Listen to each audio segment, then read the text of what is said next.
Hello, folks. I greet you. Good evening. Welcome to the most engaging 60 minutes on TV. We call it Journalist Hangout. Welcome.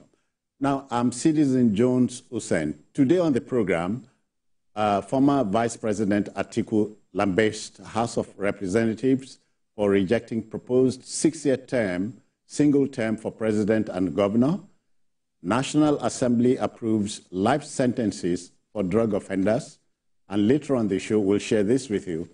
Chief of Defense Staff seeks extradition of Simon Ekpa to Nigeria after his arrest and remand in Finland.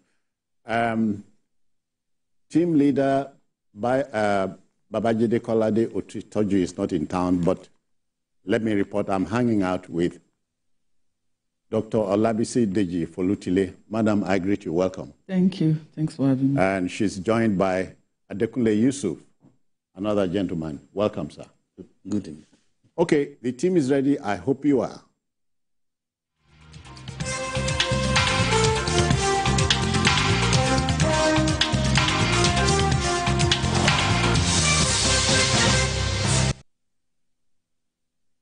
Let's go.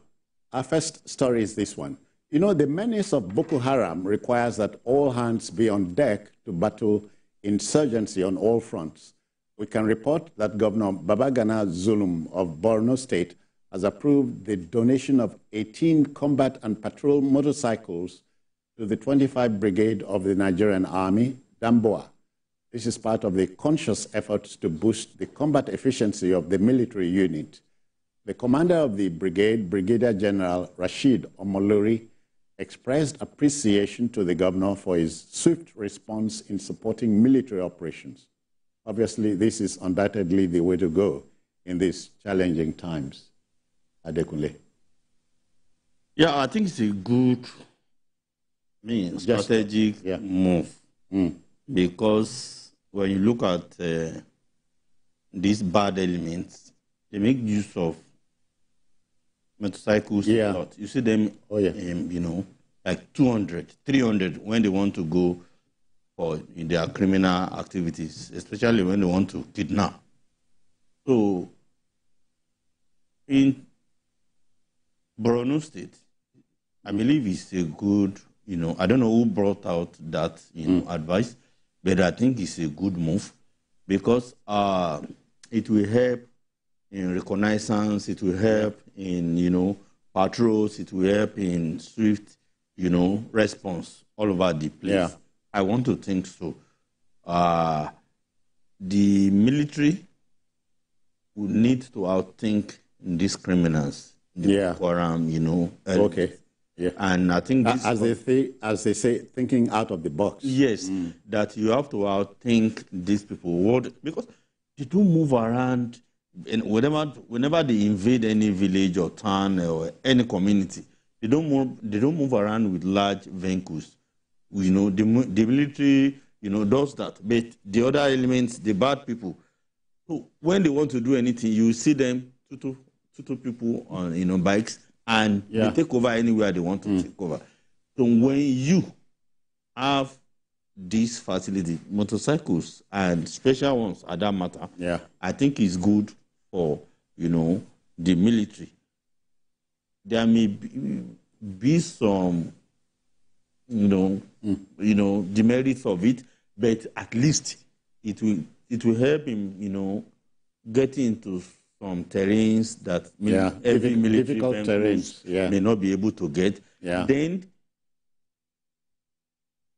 taking out Boko Haram, you know, engaging, you know, response, you know, operations, you need to be extremely fast because time is a problem.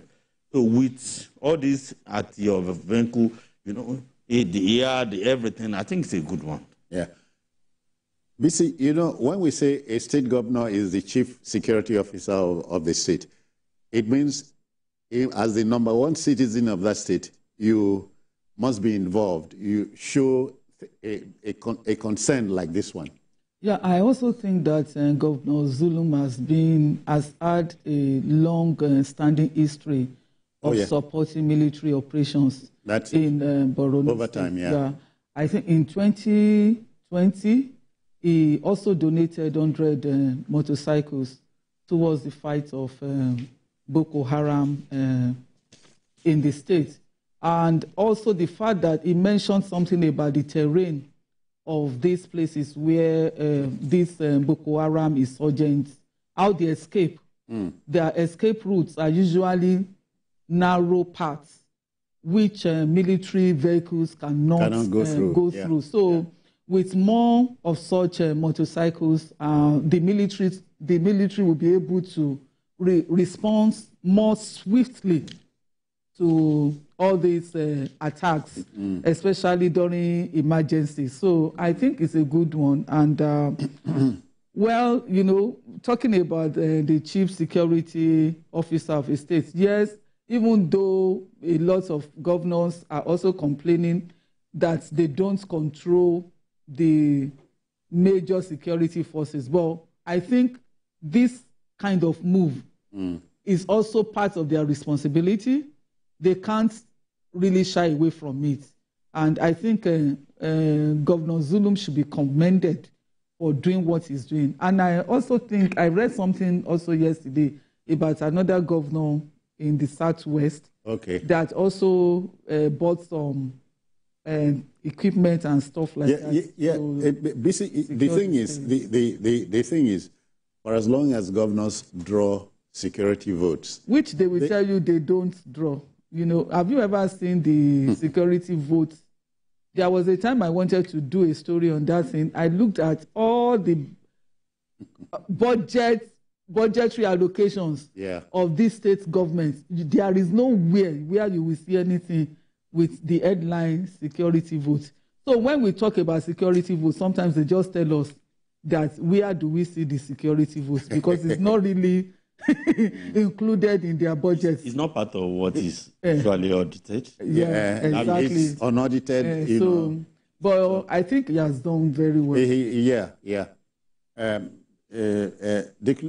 Kule, we can say Governor Zulum has shown us right from day one. He never behaved like the everyday governor who would be thinking of second term. You know, he start working from day one.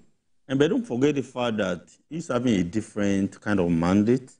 He came in at a time when Boko Haram has almost totally, ravaged his state. So coming into into office at that kind of time, you can't be a usual governor. You have to be an unusual governor. So what he's been doing, you can see that is different from most Nigerian governors that I know. You know, sometimes taking unnecessary risks, in quote. He does a lot of things that, like putting yourself, a VIP man, in arm's way, just because you want to get these problems to get the job done. Yeah, and that's, Governor Zulum for self. In this one, what he has done is good, but they have to think about the other aspect of it too, because it will expose, it's something that can expose the military to, ambushes from these criminal elements. Yes, driving on Boko, so it can, they have to think about aspects, and the other aspect too. A brilliant idea, but with some demerits, to think about it.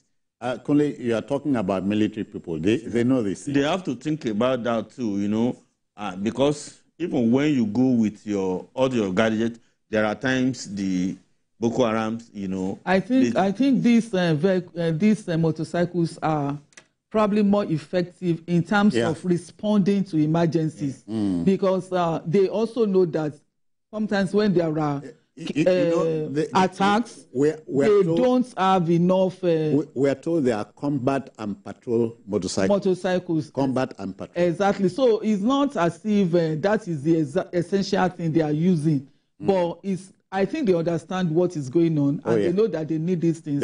Let's also put it on record that the governor has been donating vehicles, vehicles, machinery. Interestingly, they even said he donates fuel, which is funny to me, meaning that some of these military vehicles, he pays for fuel for them to be used, which is interesting. More than that, to get the job done, you can't leave everything to the federal government. So Nigeria is so when you look at the police in every state, if you leave them to the federal government, you won't have anything. So the state governments, they do come in heavily. Lagos, for example, so you take Lagos from, security of Lagos State. I don't think you have anything. So ditto in several other states. So it's a good thing. Gentlemen, I dare say that journalists Hangout wishes Governor Zulum well and wishes Governor Zulum Godspeed, especially in this task.